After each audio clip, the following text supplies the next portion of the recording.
For our second video now, for those that are learning bass for the first time, we're looking at arpeggios and specifically the major shape arpeggio. We're going to base it around loosely the song Brown Eyed Girl by Van Morrison. And if you put a drum beat to it, this is what your end result should sound like. Are you ready? 1, 2, 3, 4, and...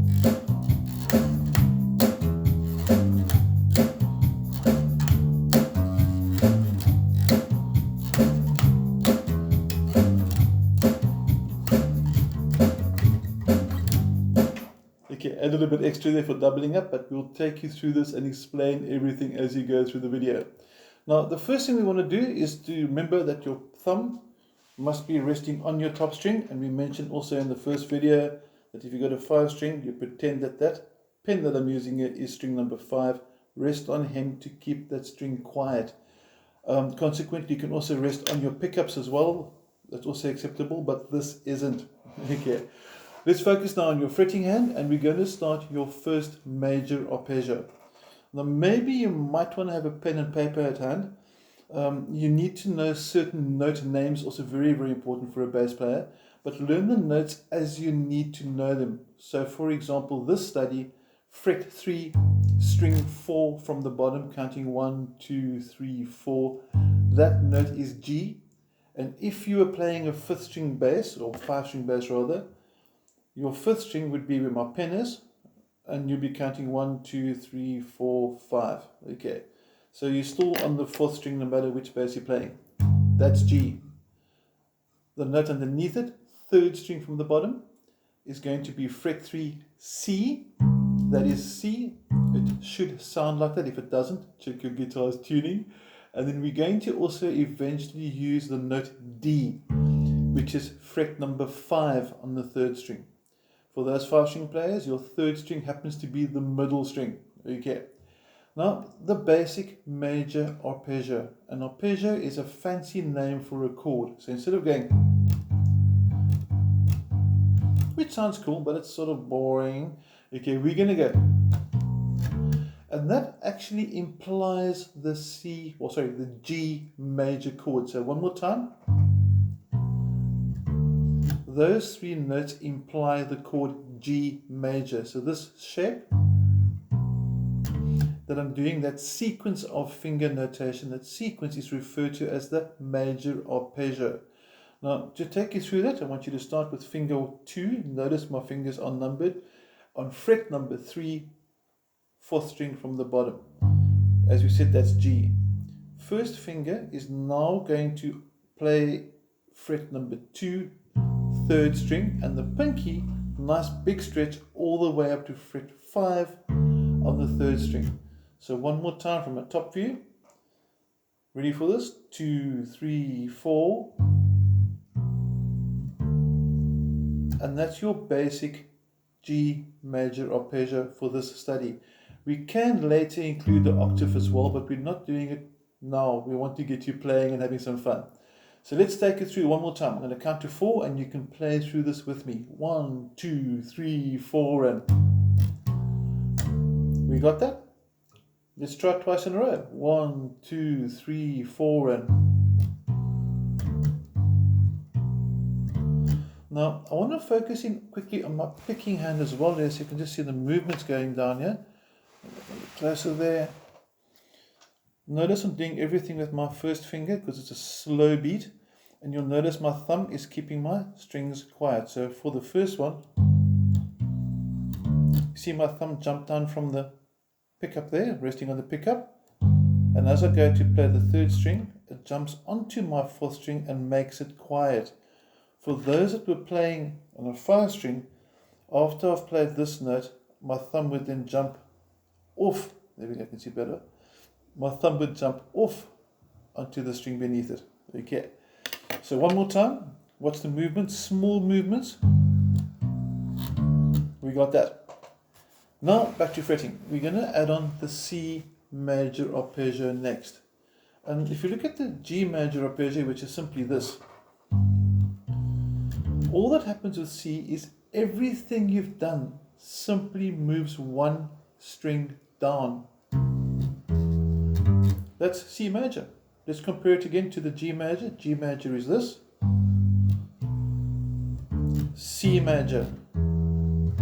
Same fingers, same movement, everything simply just one string down. Simple as that. Okay.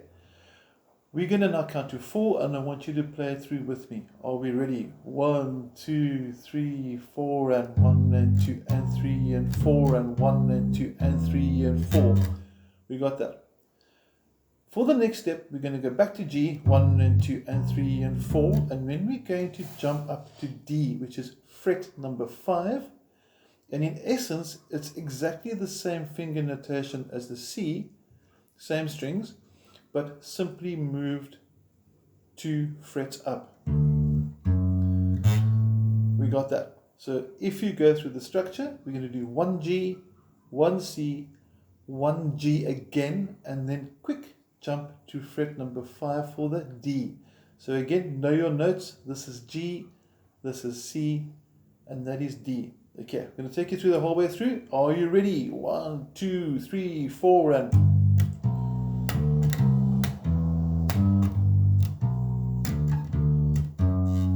and you repeat it, etc., etc. Now, we're going to use the drum box. Remember in the first video we said, please get a drum box. There's some nice drum box and beat apps. Going to work well. Here's my drum box. And the rhythm is going to be like this. 1 and 2 and 3 and 4 and, or 1 and 2 and 3 and 4 and. Now, check how this falls into place for the rhythm. I'm going to play the drum beat and I'm going to count out loud. I'm going to show picking hand as well, so you get more of an overview here. And here we go. 1 and 2 and 3 and 4 and 1 and 2 and 3 and 4 and 1 and 2 and 3 and 4 and 1 and 2 and 3 and 4 and 1 and 2 and 3 and 4 and then obviously we increase the speed. That was 90 BPM. I'm going to take it to 105 just so you can feel the rhythm now. You can feel how it increases. Remember, I don't know how fast you're playing, so if you find this still a bit too quick, drop me a WhatsApp. I will send a more dedicated rhythm, or video rather, sorry, to help you if you find it's a bit quick. If you find it's too slow again, just tell me to speed it up. Okay. Let me know where you're at with your playing, and then obviously I can help you better. But anyway, 105, same progression, G, C, G, D. And notice I'm starting all my arpeggios on the middle finger. Don't take that personally. Okay, 1, 2, 3 and 4 and 1 and 2 and 3 and 4 and 1 and 2 and 3 and 4 and 1 and 2 and 3 and 4 and 1 and 2 and 3 and 4 and 1. Sounds quite cool. Let's take it from 105 to 120, and now the fun starts kicking in. 1, 2, 3 and 4 and 1 and 2 and 3 and 4 and...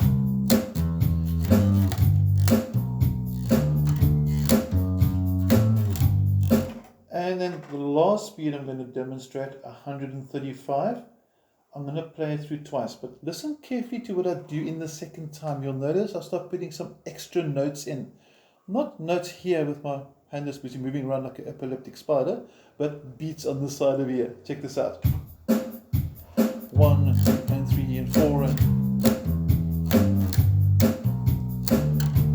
Second time round.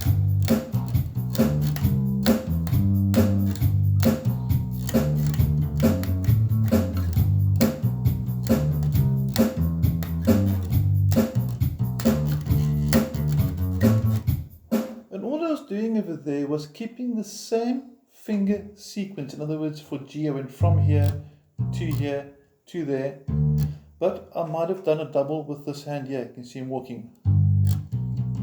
Sounds pretty cool. Sounds cool.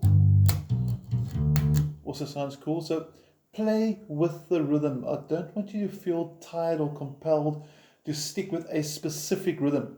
It's boring and it's not creative. Okay. As we go through different song studies later, obviously different songs will give you ideas for rhythms and certain practices for rhythms, and eventually you can go. And all I did with that was just double 1, 2, 1, 2, 1, 2, 1, 2. Same fingers, 1, 2. So you can definitely take the ideas from what I'm doing from the video, but experiment. That's the crucial guideline that I want to sort of stress over here. and then of course know your major arpeggio. We got that. We'll look at minor arpeggios in a different video. This one's the major. You've learned the basic riff for Brown-Eyed Girl. There is a bit more to it. If you want the complete song, let me know and I will send it through to you with the PDF and the tabs. Happy to do so. You have my WhatsApp number. Otherwise, have a good week and we'll see you video number 3 shortly with the major scale.